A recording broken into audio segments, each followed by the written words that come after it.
বড়া বাবাকে হাঁক দিয়ে গেল 1 ঘন্টা হতে চললো, লাউড়া তো এখন আসছে না কেন বড়া? কি রে বউ, বাবাকে হাঁক দিয়ে ঘু চাপা পড়ে গেল না কি রে বড়া? অত বকো কেন তুমি? বাবা পায়খানা করে ঠিক চলে আসবে। বাবা কালকে রাতে যখন বলেছে টাকা দিবে নিশ্চয়ই এসে দিবে, চুপ করো তুমি। আমার ও শালাকে বিশ্বাস হয় না যে 500 টাকা দিবে আমরা দুজনে শাশুড়ির বাড়ি যাব। তুমি কি লাগছো? তো সবেতেই অবিশ্বাস, তোমার আবার কোনটাতে বিশ্বাস থাকে? যাব না বড়া, তোর মায়ের বাড়ি বড়া, গাল দিবি না বড়া। ওই দেখো বাবা আসছে। বাবা হাগু করতে গিয়ে এত দেরি হলো, হাগু কি আটকে গেছিল নাকি পুঁতে? ও কি কথাবার্তা হবে বুকাচুদা? হাগা কেন আটকাবে? হাইকবো হেগে আইবো তবে তো। বেশ ঠিক আছে, পয়সা দাও। তোর হাতে কি গান মারাইতে দেবো? আমি বৌমাকে দেবো 500 টাকা। কেন বাবা, আমি কি টাকাটা তোমার মেরে খেয়ে নেবো নাকি বড়া? তুমি তো দেবে গাড়ি ভাড়া যাওয়া আসা 500 টাকা, তাও আমার হাতে দিবে না বইয়ের হাতে দিবে? সে একই তো ব্যাপার, আমার হাতে দিও না বইয়ের হাতে দিও তাই। তোর হাতে দিয়ে গান মারাবো না কি বে? তুই কোথায় কি করে দিবি? দিয়ে আধেক রাস্তা থেকে ঘুরে এসে বলবি টাকা হারিয়ে গেছে। তুই খেলা চোদে আমার জানা নাই।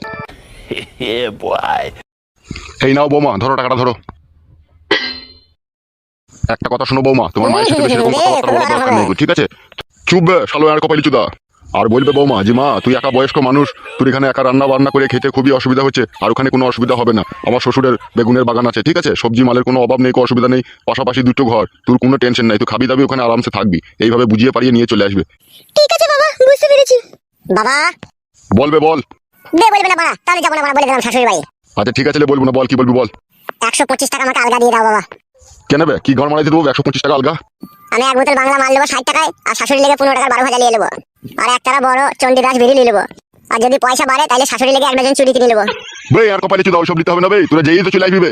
বড়া এই জীবনে প্রথম শ্বশুর বাড়ি যাচ্ছে, শাশুড়িকে যদি কিছু কিনে না দিতে পারি, শাশুড়ির জন্য যদি 1 ডজন চুড়ি না নিয়ে যেতে পারি, যদি 15 টাকার 12 ভাজা কিনে যেতে না পারি, শাশুড়ি যদি ফুচকা খাইতে যদি ফুচকা না খাইতে পারি, বড়া করে আমাকে জামাই বলে মানবে নাকি? তোমার কথা শুনে বাবা কোনো জায়গায় আমি সম্মান পাইও নি আর পাবো না। লেবে ধর সাদা কপালি চুদা, লে ধর। বাবা তাহলে এখন আমরা আসছি বাবা। হ্যাঁ বৌমা যাও, কোনো টেনশন করার দরকার নেই, যাও। বাবার কাছ থেকে একটু আশীর্বাদ নিয়ে নাও যাতে রাস্তাতে কোনো বিপদ আপদ না হয়। আমি আশীর্বাদ নেব না। সব সময় ঠাকুমা করো না, ঠিক আছে? রাস্তায় বেরিয়ে যাচ্ছি, বিপদ আপদ হবে কি না হবে, বাবা মার আশীর্বাদ থাকলে আর বিপদ আপদ হয় না, বুঝো না কেন তুমি বলো তো? তাই নাকি বউ, সত্যি কথা বলছিস তো? হ্যাঁ গো সত্যি বলছি। তাইলে তো নিতে হবে। বিদায় দেন পিতা গো, ও পিতা বিদায় দেন আমারে গো, গুণের পিতা পিতা গো। শাশুড়ির বাড়ি যাব পিতা গো, ও পিতা কি বলে সালাম দুব গো, গুণের পিতা পিতা গো। শাশুড়ি যদি জানতে চাই গো পিতা, আমায় নিয়ে কি করবে তোমার বাবা বাবা গো। আমি কিন্তু সত্যিটা বলবো গো শাশুড়িকে, ও বাবা বলবো গো, তোমার উপরে চেপে চড়া মারবে গো আমার বাবা বাবা গো। বে খানকি ছেলে, তুই যেতে হবে না, তুই থাক বাইতে, বৌমা কাই যাক। কেন বাবা, মানে আমি নতুন জামা প্যান্ট পরলাম আর আমি যাবো না বললে কি করে হবে? তা বুকাচুদা সব আজে বাজে কথা বলিস কেন বে? তুই শাশুড়ি গেলে আমি খারাপ কাজ করবো? বুকাচুদাকে কানে মারবো কোনে এক চর। কিছু করবো না তো বাবা? না বে শালো। ঠিক আছে বাবা, কথা দিলে মনে থাকে জানো। চলো শোনাবো, হাঁটো। এই শালোকে আমার পাঠানোই ভুল হলো, এখন কি বলতে গিয়ে কি বলে দিবে এখন বোঝা বড় মুশকিল। শালো বিয়ানকে ছাড়া যদি তুই খালি হাতে বাড়ি ফিরেছিস, তা তোদের দুজনকে বাড়িতে খেলাবো আমি। খানকি ছেলে সুইরের বাচ্চা, আজও বেগুন গাছে জল দেয়নি।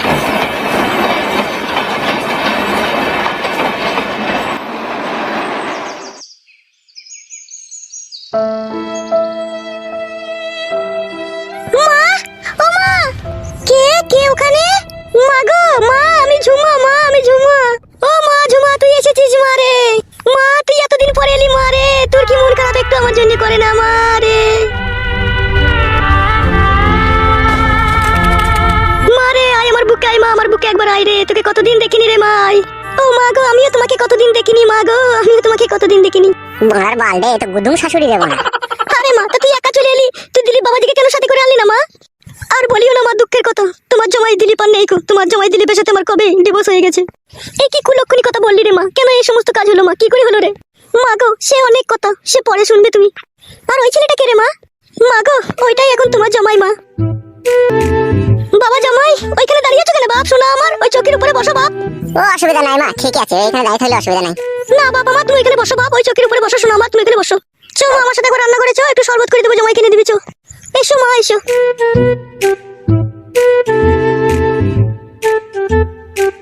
বাবা বাড়ামুকু এই ইঞ্জিন টাট করবে কি করে রে বাড়া?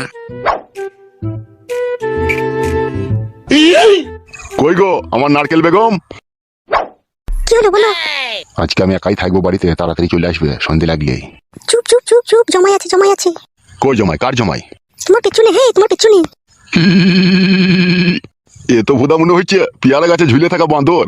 হ্যাঁ ওসব কথা বলো না। লেওড়া, এ তোমার কোন সম্পর্কের জমাই? কেন হে মিনছি চুদা, আমার বড় মেয়ের জমাই ওটা। বেরু ভুদা, তোর বড় মেয়ের জমাই তোমার আবার দিল্লি। দিলীপের সাথে একটা দুর্ঘটনা ঘটে গেছে। হ্যাঁ তাই নাকি ভুদা? হ্যাঁ। দিয়ে আবার তোর মেয়ে এই বাঁদরটার গলায় ঝুলে পড়েছে নাকি?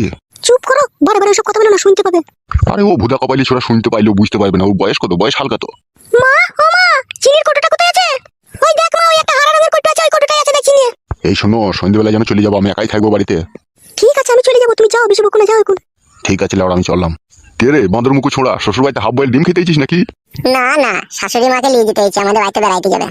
কি বললে? আমার শাশুড়ি মা আমাদের বাড়িতে বেড়াইতে যাবে গো, তাই বললাম। ভুদা কপালি ছোড়া, তুই শাশুড়ি কি গান মাইতে তোদের বাড়িতে বেড়াতে যাবে? ও এখানে আছে ভালোই যাচ্ছে। আমার শাশুড়ি আমাদের বাড়িতে বেড়াইতে যাবে, তো তোমার কি গায়ে পাইছে তা? হা গো, এ কি বলছি গো? তুমি চলে গেলে আমার কি হবে গো? বকো কেন তুমি? তো আমি গেলেও দু একদিন বেরিয়ে চলে আসবো, চুপ করো। তোর মারা আবার আমাকে হ্যান্ডেল মারতে হবে। ঠিক আছে এখন যাও, পরে আসবে তুমি। ওকে ভাববে বলো তো। ও লেওড়া আবার কি বুঝবে? ওরা কোনো বালে ঠুটি দেয়নি, ও আবার কি বুঝবে এসব ব্যাপারে? মারা তোমার মেয়ে লেওড়া পারেও বটে, ওই বুড়ো চুদাকে ছেড়ে দিয়ে এই কাঁচা কচি ছেলেটাকে বিয়ে করে নিয়েছে। চুপ করো তুমি, চুপ করো, যা করেছে করেছে, চুপ করো। ঠিক আছে লেওড়া, সন্ধ্যেবেলা যেন চলে আসবে, আমি একাই থাকবো ঘরে। আচ্ছা ঠিক আছে, যাও এখন যাও। কই রে মা, জামাই বাবাজির জন্য শরবতটা নিয়ে আয় নাকি? এই তো হয়ে গেছে মা, যাচ্ছি। যা রে মা যা, শরবতটা জামাই বাবাজিকে দিকে যা, কখন থেকে বেচারা বসে আছে, যা দিকে যা। ও কই গো, শরবতটা নাও, ধরো খাও। বড়া, কাঁচের ফুলের গ্লাস নাই, প্লাস্টিকের গ্লাসে শরবত নিয়েছিস বড়া? আমাকে কি বাড়ি রাখাল পেয়েছিস নাকি? এটা তোমার নিজের বাড়ি নয় যে যা বলবে তাই আমি শুনবো। ধরো গিলে দাও, নাহলে করে দেয়ালে মাথা ঠুকে দেবো।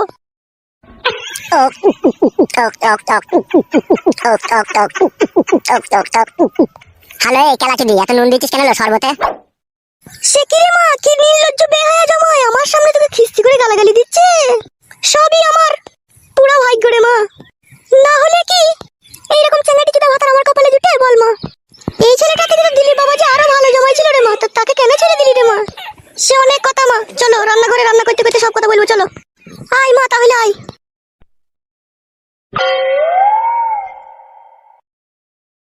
বড়া, আচ্ছা বাড়িতে বিয়ে করেছি রে বড়া, শালা মাও চরিত্রহীন মেয়েও চরিত্রহীন। ওই শালা দাঁড়িয়ালা লোকটা যে এসে আমাকে বাঁদর বললো, ওই শালার সাথে মনে হয় আমার শাশুড়ি মনে হয় থাকে, যত সম্ভব। লেওড়া, জীবনে কি যন্ত্রণায় পড়ে গেছি এই মাগিকে বিয়ে করে। মাগি হয়ে গেছে লম্পট আর মাগির মা হয়ে গেছে চম্পট। রান্নাঘরে কি যুক্তি করছে কি জানি বড়া, দুই লম্পটে আর চম্পটে। যা করে করুক কাদা, একটু আমি শুয়ে আইরো। ও মা গো মা, আগে জানলে পরে মানুষ হতাম না, মানুষ হয়ে গেলাম ফেসে, কিছু তো বুঝতে পারলাম না। ও মা গো মা, আগে জানলে পরে ছাগল হতাম মা, ছাগল হয়ে পাগল হয়ে লোকের গাছতলাতে ঘাস খেতাম মা। ও মা গো মা, আগে জানলে পরে মানুষ হতাম না। আরে কাদা কাপাইলি কাকু, তুই অনেকক্ষণ ধরে চিন্তা করছিস, কেন এত চিন্তা করছিস রে? আর বলিস না বাড়া, আমার নারকেল বেগমকে নিয়ে যেতে এসেছে ওর জমাই বাড়া, দুদিনকার জন্য বেড়াতে যাবে বাড়া। এই দুদিন যে আমার কি কষ্ট যে হবে বাড়া। ও লাউড়া, এই ব্যাপার বটে। নারকেল বেগম বাড়া বিধবা ছিল, বইয়ের মতো মালটাকে ব্যবহার করছিলাম আজ 7-8 বছর থেকে। এই শালু কোথা থেকে উড়ে এসে আবার জুড়ে বসলো। ঠিকই বলেছিস কাকা, মাগিটা একটু ছাবলা আছে বটে, ছেলে দেখলেই না উপরে ঝাঁপিয়ে পড়ে। সেই জন্যই তো ভোদা আমার টেনশন হচ্ছে। দেখি আজকে সন্ধ্যাবেলায় দেখা করতে আসবে, একটু ভালো করে বুঝিয়ে দেখবো, বুঝাইতে পারি নাকি। নারকেল বেগম কাকি তো সেই লেভেলের জিনিস বটে, খুব মজা করে দিস বল কাকা। ওরা দিবার জন্যই তো মাগিটাকে পটিয়ে পাটিয়ে রেখে দিয়েছি। মাগিটার জন্য আমার পুরো নারকেলের বাগান চলে গেল দুটো। তাই নাকি কাকা? শুধু কি তাই বড়া, একটা জার্সি গরু ছিল আমার, 8 কেজি করে দুধ দুটো, সেটাও বেচতে হলো মাগির লেগে। তাহলে তুই বড়া বল, মাগিটা যদি হাতছাড়া হয়ে যায় তাহলে আমার কি হবে একবার ভেবে দেখেছিস? তাহলে বলছিস বুকাচুদা টেনশন করছি কি আমি? সাথে অনেক দুঃখে টেনশন করছি। আরে কাকা, এত টেনশন করার কি দরকার আছে? আজকে সন্ধ্যের সময় তো তোর সাথে দেখা করতে আসবে, তখন বুঝিয়ে বলবি যেতে হয় না, এখানেই থাকো তুমি। হ্যাঁ লাউড়া, সে তো বলবোই। চ এখন বাড়ি যাবো, বাড়িতে আমার কাজ আছে। চ তাহলে কাকা।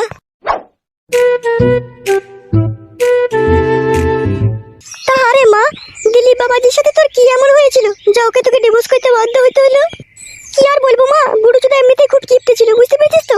খাওয়া পড়ার যাই বা অসুবিধা ছিল না, কিন্তু মেন জিনিসটার খুবই সমস্যা ছিল মা। তাই নাকি মা? ঠিকঠাক ভাবে দিতে পারতো না মা? পাইতো না মা, পাইতো না, দিতে পারতো না। রাত 9টা 10টার সময় বাড়ি আসতো, খাওয়া দাওয়া করে এসে চিৎপাত দিয়েছে শুয়ে পড়তো। তখন আমি কি করবো? কাদা কুকুর তো আমার উপরে চাপবে না, তখন আমি ওই লজ্জা কিসের মা? বল বল বল, লজ্জা নাই বল তুই।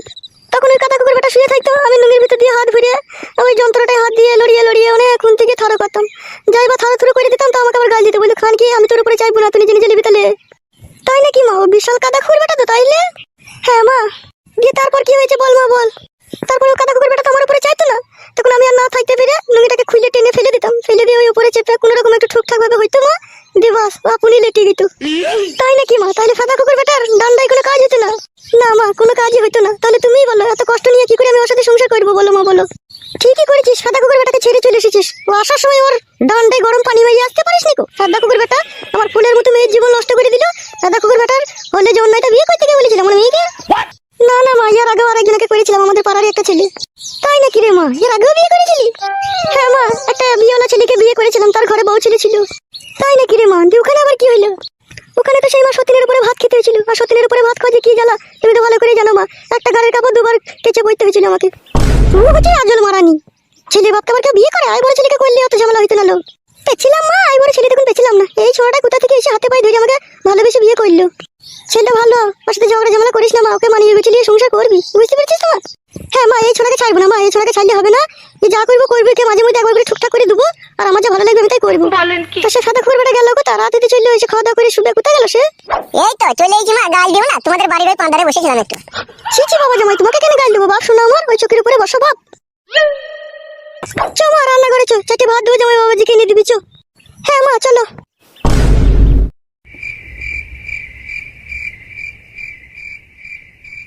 ওহ কি যন্ত্রণা, ময়দা গুনে হয় যে রুটি, মা গুনে তো হবে বিটি। বলেন কি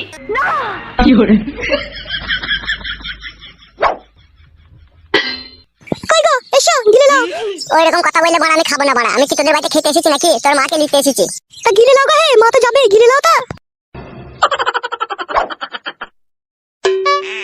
বাবা লো ডিম দি বিরিয়ানি। হ্যাঁ মা তোমার জন্য করেছে খাও এটা কি হলো তুমি হাতে করে না নিয়ে পায়ে করে টানলে তোর মা তোমাকে খেতে দিয়েছে, আমি পায়ে করে টেনে খেতে পারি, হাতে করে টেনে খেতে পারি, সেটা আমার ব্যাপার, তোর কথা বলতে হবে না তো। আচ্ছা শুয়ে বাচ্চা তুই তোমাকে কি এখন কিছু বলবো না, তো বাড়িতে তারপরে তোর হবে। কি বললে তুমি কিছু বলিনি, তোর মা নিজের হাতে বিরিয়ানিটা পাঠিয়েছে তাই বললাম। হ্যাঁ হ্যাঁ খেয়ে নাও বেশি বকু না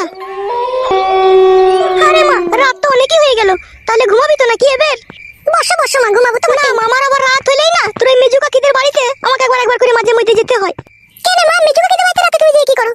জামাই বাবাজি ঘুমিয়ে গেল নাকি তাই তো জামাই বাবাজি ঘুমিয়ে গেছে তো আর বলিস না মা তোর ওই মেজু কাকের লারের সমস্যা নয় গো যে এই মাঝাতে যন্ত্রণা করে তাই আমি মাঝে মধ্যে গিয়ে ওই একটু শালিমার নারকেলের তেল দিয়ে টেনে দিয়ে আসি তাই নাকি মা, কবে থেকে হয়েছে রে ওর সমস্যা তাহলে? অনেক দিন থেকেই হয়েছে রে মা অনেক ডাক্তার পানি দেখাইছে ঠিক হচ্ছে না তাহলে ভারী যন্ত্রণার কথা শোনালে তো রে মা তুমি। হ্যাঁ মা তোরা বস জামাই বাবাজি তো ঘুমিয়ে গেছে ওকে ঘুমাইতে দে ঠিক আছে আমি যাবো আর কিছুক্ষণ পরে আবার চলে আসবো আচ্ছা ঠিক আছে মা, যাও তাহলে তুমি। আচ্ছা ঠিক আছে মা তোরা তাহলে ঘুমা শাশুড়ি লাউড়া কোথা গেল আমাকে দেখতে হবে বাড়া।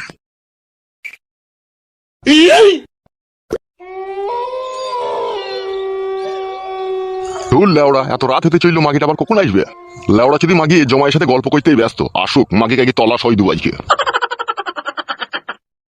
ছি লেওড়া বান্টুটা ঠাড়ো হয়ে আছে আর মাকে আসতে কত দেরি করছে বলো দেখিনি একটু ধৈর্য ধরে থাক মারা অত হড়বড় করিস না আসছে তো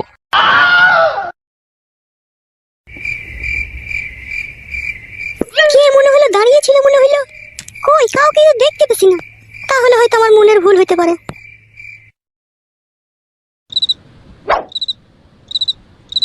লেওড়া আমি কখন থেকে তোমার জন্য অপেক্ষা করছি তাড়াতাড়ি আসতে পারছো না তুমি ওহে খেলা কিটা মিনছে ঘরে জামাই ছিল মেয়ে ছিল তাদেরকে তো বুঝিয়ে পারি আসতে হবে নাকি দিয়ে লেওড়া তোমার জামাই মেয়ে ঘুমিয়ে গেছে তো হ্যাঁ হ্যাঁ ঘুমিয়ে গিয়েছে শুই পড়ো শুই পড়ো ও বাবা রে জানে একটু ধৈর্য না এখানে ভরার জন্য মারামারি খেলা চুদা আমার হয়েছে আস্তে ভরা হে লাগছে হে খেলা চুদা আমার এবেলা চাইনিজ কার্ডটা দিই হ্যাঁ শোনা আমার ঠিক আছে দাও হে দাও দিলে